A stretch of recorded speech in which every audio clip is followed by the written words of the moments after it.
আমাদের নতুন চ্যানেলে আপনাদের সকলকে স্বাগত। আমাদের চ্যানেল থেকে যে কয়েকদিন আগে লেবু গাছের শর্ট ভিডিও ছাড়া হয়েছিল, তাদের আপনাদের প্রচুর পরিমাণে রেসপন্স পেয়েছি এবং আপনারা প্রচুর পরিমাণে লেবু গাছ সম্বন্ধে প্রচুর বিস্তারিতভাবে ডিটেলসে শোনার জন্য আগ্রহ দেখিয়েছেন এবং আজকের ভিডিও কিছুটা বড় হতে চলেছে। সেই কারণেই আপনাদের অনুগ্রহের জন্যই আজকের ভিডিওটা কিন্তু বড় হতে চলেছে এবং আজকের ভিডিওর মাধ্যমে আপনাদেরকে টোটাল এই এপ্রিল মাসে যতটা গরমকাল থাকে, এই গরমকালের শুরুর দিক থেকে এবং গরমকাল পর্যন্ত এই আমাদের যাবতীয় যত রকমের লেবু আছে, পাতিলেবু বলুন, কাগজি লেবু বলুন, গন্ধরাজ লেবু বলুন বা পাকিস্তানি পাতি, এবং বর্তমানে যে শরবতী লেবু বলুন বা কমলা লেবু গাছগুলো বলুন, মালটা বলুন বা ছাতকি কমলা, ডেকোপন, যে রকম ধরনের লেবু গাছ হয়, লেবু জাতীয় সমস্ত গাছের এই গরমকালে দাঁড়িয়ে আপনাদের কি পরিচর্যা করতে হবে, আমি আমার গাছে কীরকমভাবে পরিচর্যা করি, সেই সম্বন্ধে আপনারা জানতে চেয়েছেন।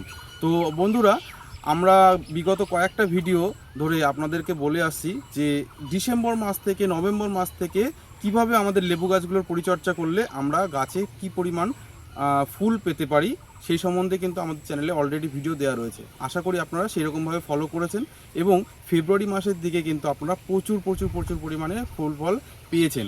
এবং আজকের দিনে দাঁড়িয়ে এই গরমকালে যদি আপনারা উপযুক্ত পরিচর্যা না করেন, গাছগুলোর প্রতি খেয়াল না রাখেন, তাহলে কিন্তু কি হবে, এই গাছের যে লেবু গাছের যে ডগাগুলো রয়েছে সেই ডগাগুলো কিন্তু শুকিয়ে পড়ে যেতে পারে।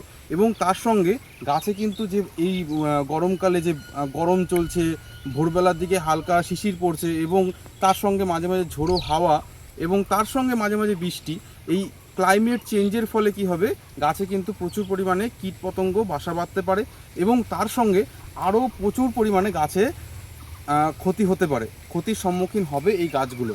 এবং তার সঙ্গে কি হবে, ধসাজনিত রোগ দেখা দিতে পারে এবং এই যে আমাদের যে ফলগুলো হয়েছে সেই ফলগুলো কিন্তু ধীরে ধীরে হলুদ হয়ে যেতে পারে এবং তার সঙ্গে শুকিয়ে গাছ থেকে যথারীতি পড়ে যেতে পারে। তো আমাদের যে কাঙ্ক্ষিত ফল, সেই আশা কিন্তু আমাদের আর পূরণ হবে না যদি আমরা এই গরমকালে গাছটিকে ঠিকমতো ধ্যান না দিই। তো এই রকম সময় গরম, এই রকম দিনের দিন গরম কিন্তু বেড়েই চলেছে। আজকে 37-38 এরকম দিকে চলে যাচ্ছে টেম্পারেচার। তো এই রকম সময় আমাদের লেবু গাছগুলোতে যে রকম পরিচর্যা করলে আমাদের সবার লেবু গাছে কাঙ্ক্ষিত ফল আমরা পেতে পারি, সেই সম্বন্ধেই আজকে আপনাদের সঙ্গে কিছু গুরুত্বপূর্ণ টিপস শেয়ার করব। তো বন্ধুরা, এই যে গরমকালটা চলছে, এই গরমকালে প্রধান সমস্যা হচ্ছে গাছের গোড়া শুকিয়ে যাবে। তার কারণ প্রচুর পরিমাণে মাটিতে জলের টান সৃষ্টি হবে এই গরমকালে। তো সবার প্রথম খেয়াল রাখতে হবে গাছের গোড়ায় যেন পর্যাপ্ত পরিমাণ জলের সাপ্লাই থাকে। যারা যারা মাটিতে গাছ লাগিয়েছেন, মানে আমার মতো যারা বাগান করেছেন, মালটা বলুন বা কমলা লেবু বলুন বা বিভিন্ন রকমের গাছ, যেটা আপনাদের বললাম, কাগজি হোক, মালটা লেবু হোক, পাতি লেবু হোক, যে কোনো রকমের লেবু জাতীয় গাছের যারা এই গরমকালে মাটিতে ওপেন ফিল্ডে যারা করেছেন, তাদের ক্ষেত্রে তো সানলাইটের কোনো অভাব পড়বে না। তার কারণ আপনাদের ক্ষেত্রে সকাল থেকে বিকেল পর্যন্ত পুরোপুরি কড়া সানলাইটের মধ্যে আপনাদের গাছগুলো থাকবে। সেক্ষেত্রে কি হবে, গাছের গোড়ায় কিন্তু পর্যাপ্ত পরিমাণে জলের আপনাদের সেচ দিতে হবে। এটা আপনারা 15 দিনে একবার বা 7 দিনে একবার, এটা আপনাদের পরিবেশ, আপনাদের যে এলাকার যে মাটির অবস্থা, আপনারা মাটি দেখে সেটাকে আপনারা ক্যালকুলেট করে আপনারা জল সাপ্লাই করতেই পারেন। এবং আমার মতে এই সময় 15 দিনে একবার বা 7 দিনে একবার করাটাই বেস্ট হবে। তাহলে কি হবে, গাছে পর্যাপ্ত পরিমাণে জলটা কিন্তু গাছ পাবে।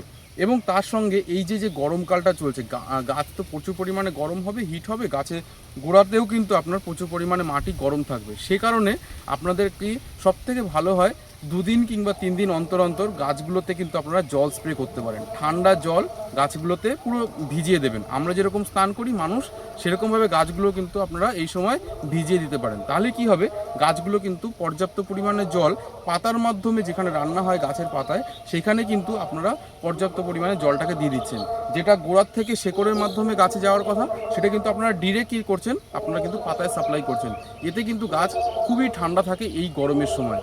এবং গাছের গোড়ায় এই যে ফলটার যে এইটা থাকে, সেইটাই কিন্তু আপনারা পর্যাপ্ত পরিমাণে জল সাপ্লাই করে দিচ্ছেন এই সময়, এই জল স্প্রে করার মাধ্যমে। এটা খুবই গুরুত্বপূর্ণ বিষয়। এই সময় যদি আপনারা ক্রমাগত মোটামুটি 2 থেকে 3 দিনের পর পর যদি আপনারা জল যদি স্প্রে করেন, তাহলেও কিন্তু আপনার গাছে খুব ভালো উপকার হবে। তার সঙ্গে সঙ্গে যেটা বলছিলাম, এই সময় গাছের ফলগুলো শুকিয়ে যেতে পারে বা বিভিন্ন রকম রোগ পোকার আক্রমণ হতে পারে। তার পাশাপাশি এই সময় কিন্তু আপনার গাছে ফলগুলো পরিপুষ্ট হওয়ার জন্য এবং রসালো হওয়ার জন্য কিছু খাবার গাছে কিন্তু আপনাকে গাছের গোড়ায় কিন্তু আপনাকে দিতেই হবে। এটা আপনার জৈব এবং রাসায়নিক মিক্স খাবার আপনার গাছে প্রয়োগ করতে হবে। যদি আপনাদের টবের গাছে হয়, যদি 6 ইঞ্চি 8 ইঞ্চি 12 ইঞ্চি টবে হয়, মানে আপনাদের যদি মোটামুটি ভালো একটা বছরের গাছ হয়, তাহলে সেক্ষেত্রে আপনারা যে পরিমাণে দেবেন সেটা আপনাদের মাপ অনুযায়ী দিতে হবে। এবং গাছে যদি বড় হয়, আমাদের বাগানের গাছগুলো যদি হয়, সেক্ষেত্রে আপনাদের সেম খাবারই দিতে হবে, কিন্তু পরিমাণটা 19-20 হবে। কি খাবার দিতে হবে সে সম্বন্ধে আমরা আলোচনা করছি। এই সময় গরমের শুরুতে এবং বর্ষার শুরুতে আমাদের গাছে কিন্তু সেম জৈব এবং রাসায়নিক খাবার মিক্স খাবার কিন্তু আমাদের গাছে প্রয়োগ করতে হবে। কি দিতে পারি আমরা জৈব খাবারের হিসাবে আমরা গোবর সার দিতে পারি, ভার্মি কম্পোস্ট দিতে পারি। যদি আমরা ভার্মি কম্পোস্ট দিই তাহলে গোবর সার আর দেওয়ার দরকার নেই। যদি আমরা গোবর সার দিই তাহলে গোবর সারের সঙ্গে আমরা কিছুটা পরিমাণ হিউমিক অ্যাসিড আমরা দেব, এবং তার সঙ্গে আমরা দেব কিছুটা পরিমাণে অনুখাদ্য। তার সঙ্গে অবশ্যই আমাদের দিতে হবে কিছুটা খোল, সর্ষের খোল যেটা আমরা বাজার থেকে পাই, সেই সর্ষের খোল গুঁড়ো করে আমরা গোবর সারের সঙ্গে, হিউমিক অ্যাসিড সঙ্গে বা জৈব সারের সঙ্গে যেটা ভার্মি কম্পোস্ট সেটার সঙ্গে কিন্তু আমরা মিক্স করে দিতে পারি। তার সঙ্গে সবথেকে গুরুত্বপূর্ণ বিষয় যেটা, গাছে এই সময় অবশ্যই পরিমাণে বোরনের ঘাটতি দেখা দিতে পারে। যদি আপনাদের গাছে বোরনের ঘাটতি দেখা দেয়, অবশ্যই কিন্তু আপনারা মিশ্র খাবারের সঙ্গে বোরন 20 আপনাদেরকে গাছে দিতেই হবে। তার সঙ্গে গাছের জন্য সবথেকে ভালো যেটা হয়, আপনার এই মিশ্র খাবারের সঙ্গে আপনারা হাড় গুঁড়ো এবং শিংকুচি সবটাকে মিশিয়ে আপনারা গাছের গোড়ায় কিছুটা ডিস্টেন্স মেনটেন করে সার্কেল করবেন।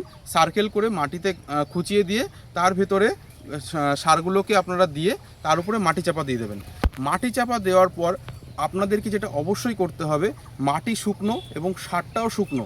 সুতরাং সার মাটি দেওয়ার পরে মাটি যখন আপনারা ঢেকে দেবেন সারটায়, ঠিক সেই সময় তারপরেই কিন্তু আপনাদেরকে গাছে জল দিতেই হবে। গাছ আপনারা ফুল করে জল দিয়ে দিন। এই সময় আর কোনো ভয় পাওয়ার ব্যাপার নেই, আপনাদের কোনো দ্বিধা সংকোচের কোনো ব্যাপার নেই। এই সময় আপনারা গাছে ভরপুর জল দেবেন। গরমের সময় যেটা শীতকালের ব্যাপারটা আলাদা, শীতকালে পরিচর্যা আলাদা লেবু গাছে, তখন গাছটাকে যত কষ্টে রাখবেন তত ভালো। এখন আপনারা যত গাছটাকে পরিপুষ্টভাবে রাখবেন, জলে রাখবেন, তত কিন্তু ভালো। তাহলে লেবু গাছগুলো পরিপুষ্ট হবে এবং রসালো হবে। সুতরাং এই সময় কিন্তু গাছে আপনাদেরকে পর্যাপ্ত পরিমাণে জল দিতে হবে। জৈব সার, রাসায়নিক সার গাছে প্রয়োগ করবেন, তার সঙ্গে সঙ্গে কিন্তু গাছে আপনাকে জল দিতে হবে। তারপরে আপনাদের কি করতে হবে, মাসে 2 বার 15 দিন অন্তর অন্তর একবার করে আপনাদেরকে কিন্তু গাছে অনুখাদ্য স্প্রে করতে হবে। অনুখাদ্য স্প্রে করার পরে আপনাদের কিন্তু গাছে অনুখাদ্যর মধ্যে আপনারা যা ইচ্ছে স্প্রে করতে পারেন, যেগুলো আপনারা বায়ো অনুখাদ্য হয়, যেটা আপনারা স্প্রের মাধ্যমে ইউজ করতে পারেন। সেটা আপনারা বিভিন্ন রকমের যে আমাদের হিউমিক অ্যাসিডগুলো হয়, সেই হিউমিক অ্যাসিডগুলো কিন্তু আপনারা স্প্রে করতে পারেন। হিউমিক অ্যাসিডের সঙ্গে সবথেকে ভালো হয় আপনারা যদি সাফ পাউডার বা যে কোনো ফাঙ্গিসাইড আপনারা যদি স্প্রে করেন, তাহলেও কিন্তু আপনারা এক কাজে 2 কাজ হয়ে যাবে। তো এক্ষেত্রে আপনারা হিউমিক অ্যাসিডের সঙ্গে যে কোনো ফাঙ্গিসাইড আপনারা ইউজ করতে পারেন। তার সঙ্গে এই সময় যে ক্লাইমেট চেঞ্জের ব্যাপারগুলো হচ্ছে, মাঝে মাঝে সকালবেলার দিকে শিশির পড়ছে এবং তার সঙ্গে আপনারা দিনে দিনে দেখছেন যে মাঝে মাঝে ঝড় বৃষ্টির প্রকোপ হচ্ছে। তো এই ঝড় বৃষ্টির সময় যদি আপনার গাছে যদি কোনো খেয়াল করেন যে এই সময় যদি আপনার গাছে যদি ধসা রোগের সৃষ্টি হয়, তাহলে কিন্তু আপনারা গাছের ধসা রোগ থেকে বাঁচার জন্য কিন্তু আপনারা ধসার থেকে একটা কিন্তু আপনাকে স্প্রে করতেই হবে। আপনারা চাইলে উলালা স্প্রে করতে পারেন, একটু দামি হয় কিন্তু গাছে উলালা স্প্রে করাটা সবথেকে ভালো। এবং তার সঙ্গে আপনারা অ্যামিস্টার টপও ইউজ করতে পারেন। উলালা বললাম, উলালার সঙ্গে তার পাশাপাশি আপনারা অ্যামিস্টার টপ ইউজ করলে ধসা রোগটা মেনলি ভালো হয়। ধসার জন্য কিন্তু আপনারা অ্যামিস্টার টপটা ইউজ করবেন। এবং তার পাশাপাশি এই সময় আপনাদের জলের জন্য বললাম। এবং তার পাশাপাশি আপনারা যারা ছাদ বাগানে করছেন তাদের ক্ষেত্রে মাটিতে কিন্তু মাটিটা শুকিয়ে যাওয়ার প্রবণতা খুব বেশি হয়, এবং পর্যাপ্ত পরিমাণে জল যদি আপনারা না দিয়ে উঠতে পারেন, তাহলে কিন্তু মাটি যেটা গরমের সময় যে মাটিটা শুকিয়ে যাচ্ছে, তার ফলে কিন্তু গাছটা ভালো পরিমাণে এফেক্টেড হতে পারে। সেই কারণে আমি বলবো আপনারা যদি মালচিংয়ের ব্যবস্থা করেন, মানে যে গাছের গোড়ার সঙ্গে যে মাটিটা, সেই মাটির উপর যদি কিছু আপনারা বস্তা টাইপের যদি কিছু দিয়ে দেন, বা খড় বিচুলি বা শুকনো পাতা যদি দিয়ে দেন, তাহলে কিন্তু ওই যে জলটা যে ভ্যাপোরেট হচ্ছে, সেই ভ্যাপোরেট হওয়ার কমটা হবে, জলটা কিন্তু কম বাষ্পীভূত হবে। সে কারণে কিন্তু আপনারা গাছটাকে বেশি পরিমাণে বাঁচিয়ে রাখতে পারবেন, গাছের ফলটা বেশি টিকাতে পারবেন। এক্ষেত্রে আপনারা জল নিয়মিত স্প্রে করছেনই, গাছে জল আপনারা দিচ্ছেন, তার পাশাপাশি কিন্তু জল যাতে বেশি বাষ্পীভূত না হয়ে যাচ্ছে, তার জন্য কিন্তু আপনারা মালচিংয়ের ব্যবস্থা করছেন। এছাড়া যাদের ছাদ বাগানে আপনারা গাছগুলোকে ছায়ায় রাখার চেষ্টা করেছেন, এইবার কিন্তু আপনাদেরকে পুরোপুরি সানলাইটে আনার ব্যবস্থা করতে হবে। যদি আপনারা মনে হয় যে পুরোপুরি সানলাইটে আনার ফলে আপনার গাছ বেশি ক্ষতিগ্রস্ত হচ্ছে, তাহলে আপনারা উপরে কোনো কিছু যদি শেড দিতে পারেন, গ্রিন নেট দিতে পারেন, 50% বা 75% গ্রিন নেট দিয়ে আপনারা কিন্তু গাছটিকে প্রোটেক্ট করতে পারেন। কিন্তু আপনাকে এই সময় গাছটিকে কিন্তু লেবু গাছ মেনলি থাকে হচ্ছে আপনার রোদের মধ্যে। পুরো ফুল সানলাইটে যত থাকবেন গাছগুলো কিন্তু তত ভালো থাকবে, গাছের পাতাগুলো কিন্তু আপনার বেশি চমকাবে। এই রকম সময় গাছের পাতা চমকানোর জন্য আপনার যেরকম সানলাইটে দরকার, সেরকম কিন্তু গাছে পর্যাপ্ত জলেরও দরকার। সুতরাং যেরকম জল আপনাকে গাছে দিয়েই যেতে হবে 2 দিন 1 দিন পর পর। এবং গাছে যদি আপনার ছাদ বাগানে টবের মধ্যে গাছ হয়, তাহলে কিন্তু আপনাকে গাছে টবে দিতেই হবে জল, মোটামুটি 1 দিন 2 দিন পর পর। এবং তার পাশাপাশি জলে স্প্রে করার কথাটা যেটা বললাম, সেটা গাছে আপনার জল স্প্রে করতে হবে। এবং গাছে সবথেকে এই সময় যেটা মূল দরকার, সেটা হচ্ছে বোরন আর জিঙ্ক। এই সময় আপনারা গাছে বোরন আর জিঙ্ক একসঙ্গে আপনারা স্প্রে করতে পারেন। আপনারা চাইলে ড্রামে 15 লিটার ড্রামে ইউজ করতে পারেন। আদারওয়াইজ আপনারা ছোটো ছাদ বাগানে যদি আপনারা টবে করেন, তাহলে ছোটো যে স্প্রে মেশিনগুলো হয়, ছোটো স্প্রে মেশিনের মধ্যে কিন্তু আপনারা একসঙ্গেই বোরন এবং জিঙ্ক একসঙ্গে কিন্তু আপনারা মিশ্রণ করে গাছে স্প্রে করতে পারেন।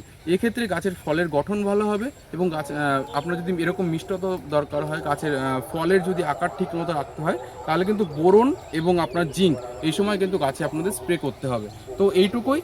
এই রকমভাবে পরিচর্যা করলে গরমের শুরুতে আপনারা যদি গাছে এরকম খাবার এরকম পর্যাপ্ত পরিমাণে ব্যবস্থা করতে পারেন, তাহলে কিন্তু আর কোনো ভয় থাকবে না।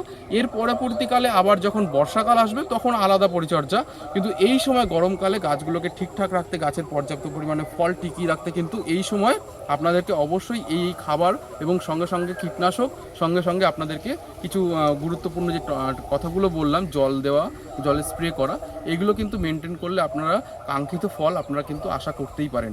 তো বন্ধুরা, গত ভিডিওগুলোতে আপনারা যে পরিমাণে আমাকে সাপোর্ট দেখিয়েছেন, আমাদের সঙ্গে যেরকমভাবে কমেন্ট করেছেন, আমাকে যেরকম শুভেচ্ছা জানিয়েছেন, আমরা আগামী ভিডিওগুলোতেও আপনাদের কাছ থেকে আপনাদের কাছ থেকে আশা রাখতেই পারি।